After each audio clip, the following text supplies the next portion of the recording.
Hong Kong is marking the 26th anniversary of the June 4th Tiananmen crackdown that is traditionally held with a candlelight vigil in Victoria Park. But this year there could be less people attending because student groups disagree with the organizers over the aim of the event promoting democracy in China. The student groups say Hong Kong should be fighting for its own democracy instead and are holding their own vigil. The Occupy protests last fall brought worldwide attention to these students and their call for universal suffrage. During the umbrella movement, we had a slogan, "We choose our own government." We fought hoping to vote for our own leaders. It shows that we Hong Kongers are just responsible for our own democracy. We are not able to help people elsewhere to fight for democracy. It should be their own responsibility and not an outsider's responsibility. We should just voice our support. We're not narrow-minded. What we think is logical. This has disappointed event organizers, many of whom watched from afar in Hong Kong as the events unfolded in Beijing.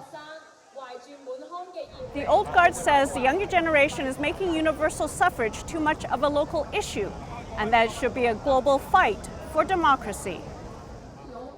But some simply want to keep the June 4th incident from ever being forgotten. Many people died in 1989, but we come here is just let them know that they are not fight their own.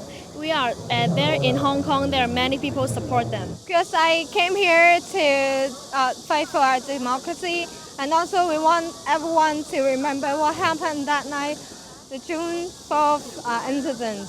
Because the history, we just don't want the history to repeat it again. This sentiment was echoed by the most visible student leader during last year's protests, Joshua Wong.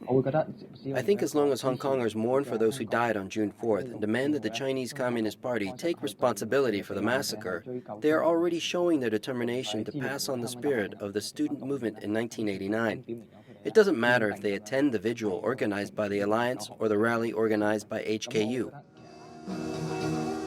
He says a multi-pronged approach will further their cause. He has been going to the candlelight vigil for the past 5 years and will do so again this year.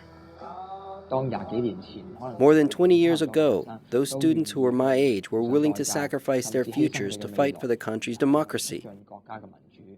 Why can't we Hong Kong students move one step forward and fight for a better future?